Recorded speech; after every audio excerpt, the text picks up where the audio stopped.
Saint Tropez is a small, charming coastal town located on the French Riviera. Known for its stunning terrace cafes, cobblestone streets, and flower-covered buildings, it's built a reputation for being one of the most distinguished travel destinations for the rich and famous. Whether your plan is to head to the beach or walk around town, Saint Tropez has beautiful views around every corner. An overnight stay in Saint Tropez's finest hotels can cost you up to $552 a night. But what if you just want to visit Saint Tropez for a day? Where should you spend your time? In this video, I will cover 3 places you must see while visiting Saint Tropez.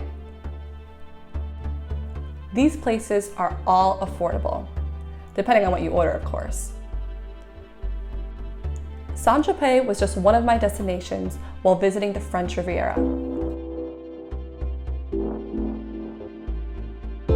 I also visited Nice, Monaco, and Cannes. Check out my channel if you want more information on what to see when you're visiting these other towns.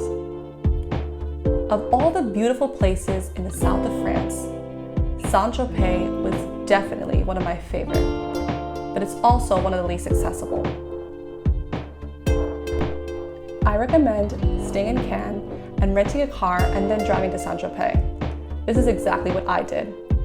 The drive along the Mediterranean coast between Cannes and Saint Tropez is scenic and one of the most beautiful I've experienced. Locals say it's best to take the drive during the spring. I visited Saint Tropez during the 3rd week of July, which is peak season. I experienced some traffic, so I recommend waking up early and heading to Saint Tropez in the morning to avoid it and to find parking.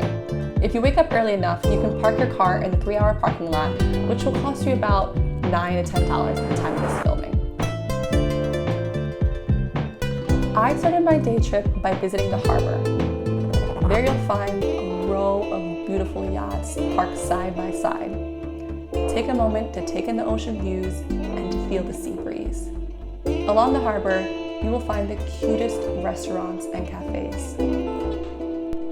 Okay, so number 1 on my list of places to visit is the Dior Cafe, otherwise known as, and I'll leave the name below for you, just because it's kind of difficult for me to pronounce, if you're looking for it on your GPS.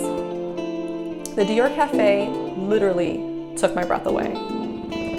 Everything from the ivy on the wall, the palm trees, just makes this place perfect for a cappuccino or a Bellini, or both. So after I hit the cafe, I took a stroll around the old town. When I worked up an appetite, I went to the second place on my list, and that is La Opera. Now, I'm probably pronouncing it completely incorrectly, but it's kind of how it's spelled, so I'm trying my best. La Opera is an experience. It's not just a 5-star restaurant. During dinner, there was also entertainment. There isn't one bad seat in the house because the entertainers walk around and interact with almost everyone at the table. The first act was actually a singer. A good singer, I might add, serenading everyone with the latest pop songs.